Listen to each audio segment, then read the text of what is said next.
Hi everyone, welcome all of you once again to the 10 minutes concept video। और आज के इस video के अंदर हम डिस्कशन करने वाले हैं penalties for students. Now penalty for teacher हमने ऑलरेडी हमारी लास्ट वीडियो में डिस्कस कर लिया था and I told you in the next video हम स्टूडेंट के ऊपर बात करने वाले हैं। सो क्या पेनाल्टीज होती हैं फॉर द स्टूडेंट अगर वो प्लेजरिज्म करते हैं, लेट्स सी। सो जैसा कि we have already discussed in a previous session, कुछ चीजें आपने नोट डाउन करी होंगी, आपके नोट्स में अवेलेबल होंगी, जिसमें वी हैव डिस्कस्ड, एक मिनट, हाँ जी, जिसमें कि वी हैव डिस्कस्ड कि कुछ चीजें स्टूडेंट के लिए भी बिल्कुल सेम होगी जैसा हम टीचर के लिए पढ़ते हैं। First is the level and another one is the percentage. So level 0, 1, 2, 3। Percentage में आता है up to 10%, then 10 to 40, 40 to 60 and 60 above. Now जो स्टूडेंट वाला सेक्शन आपने छोड़ा था, आज हम उसको पढ़ने वाले हैं, आज उसमें आपके नोट्स ऐड होंगे। सो सबसे पहले हम बात कर लेते हैं आपकी प्लेजरिज्म की पेनाल्टी फॉर स्टूडेंट डिफरेंट होती है देन द टीचर्स। सो आपकी जो पीडीए है, that is plagiarism disciplinary authority and the AMP, academic misconduct panel, ये प्लेजरिज्म अपॉन स्टूडेंट इंपोज करती है। मतलब एएमपी के रिकमेंडेशन पे पीडीए बच्चों के ऊपर, जो स्टूडेंट्स हैं जो रिसर्च कर रहे हैं, उनके ऊपर पेनाल्टी इंपोज करती है ऑफ द प्लेजरिज्म। जहां पे level 0 that is up to 10% में you will be having no penalty, कोई भी पेनाल्टी नहीं लगेगी, 10% तक अलाउड है।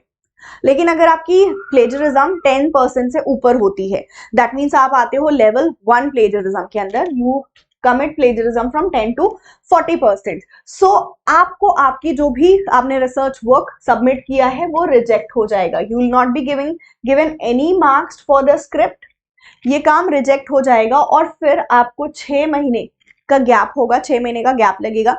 6 महीने के अंदर आपको अपना रिसर्च वर्क कंप्लीट करना है and then you have to submit the same. मतलब आपको आपकी जो मैन्यूस्क्रिप्ट है वो रिजेक्ट कर दी जाएगी। Now you have to take that manuscript back, इसमें जो भी प्लेजरिज्म था उनको रिमूव करना है और ये सब कुछ करके आपको 6 महीने के अंदर वापस सबमिट करना है। सो दिस इज लेवल 1 की प्लेजरिज्म की penalty. Now level 2 that is अगर आप 60% तक करते हो, 40 to 60% तक प्लेजरिज्म करते हो, सो आपकी जो भी रिसर्च वर्क था जो आपने सबमिट किया था उसका आपको कोई मार्क्स या क्रेडिट तो नहीं मिलेगा, साथ में आपके ऊपर 1 साल की रोक लगा दी जाएगी। मतलब अब आप 1 साल तक अपना काम सबमिट नहीं कर सकते दोबारा।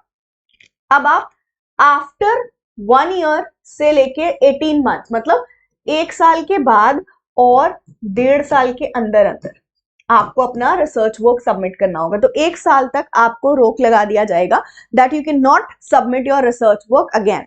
सो 1 साल का गैप हो जाता है स्टूडेंट्स का। एंड अगर स्टूडेंट बहुत ही सीरियस प्लेजरिज्म करता है, दैट इज 60% से भी ज्यादा प्लेजरिज्म करता है, आप ऐसे सोचो कि उसके रिसर्च में उसका जो काम है वो तो है ही नहीं, मैक्सिमम काम, आधे से भी ज्यादा काम किसी और का है। सो ऐसे में स्टूडेंट का रजिस्ट्रेशन कैंसिल हो जाता है उस कोर्स से जिस कोर्स में भी वो एडमिटेड है। So if a student commits 60% plagiarism, मतलब उसके रिसर्च में 50% से ज्यादा काम किसी और के रिसर्च का है, सो ऐसे में student will not be given any marks और कोई भी क्रेडिट नहीं मिलेगा, साथ में उसका रजिस्ट्रेशन कैंसिल हो जाएगा। So these are the penalties for the student level 1, level 2 and level 3। इसको हिंदी में भी एक बार देख लो। तो आपका जो लेवल 1 होता है 10 to 40%, इसमें आप 6 महीने के अंदर अंदर अपना काम सबमिट करते हो। वेराज लेवल 2 में आप 1 साल तक आपको रोक दिया जाता है, 1 साल से लेकर 18 महीने के अंदर अंदर you have to submit your work back. Whereas level 3 के अंदर आपका जो पंजीकरण है वो रद्द कर दिया जाएगा। Now coming on to quick revision, एक बार क्विकली रिवाइज कर लेते हैं स्टूडेंट्स के लिए क्या होगा। टीचर के लिए आपने ऑलरेडी अपनी कॉपी में सेक्शन बना लिया होगा। स्टूडेंट के लिए जो आपका लेवल 1 है, सॉरी लेवल 0 है, वो सेम रहने वाला है, no penalty. But if it is 10 to 40% then उसको विदिन 6 months आपका रिवाइज्ड वर्क सबमिट करना होगा। Whereas if a student commit level 2 plagiarism, so 1 साल के बाद after 1 year he can only submit, 1 साल से पहले नहीं कर सकता, and before 18 months। That is 1 साल से लेके 1.5 साल के बीच में उसको अपना काम सबमिट करना होता है। लेवल 3 की प्लेजरिज्म करता है 60% से अबव, तो हिज रजिस्ट्रेशन, इसका रजिस्ट्रेशन क्या होगा, कैंसिल हो जाएगा। Now this is very important, plagiarism की आपकी penalty is very important for examination. एक चार्ट आपने जो भी बनाया था, राइट, उसमें ये बस एक छोटा सा एडिशन कर लोगे, you will be done with this one important topic. 2 marks अगर यहाँ से क्वेश्चन बन गए, 2 मार्क्स आपके सिक्योर हो जाएंगे। सो आई होप आज की भी वीडियो आपको बहुत अच्छी लगी। मुझे कमेंट्स लिख के जरूर बताना। इस तरह के छोटे छोटे से concepts yet very important concepts मैं आपके लिए लेके आती रहूंगी हमारी 10 मिनट्स कॉन्सेप्ट वीडियो में। तो you have to stay tuned. आपको सभी वीडियोस चेक करनी है मेरी और निशान सर की, जहां 10 मिनट्स के अंदर we are discussing an important concept. So yes, don't forget to write in the comments how you like this video. हम मिलेंगे फिर से इसी तरह की इंपॉर्टेंट वीडियो के अंदर। Bye bye, take care.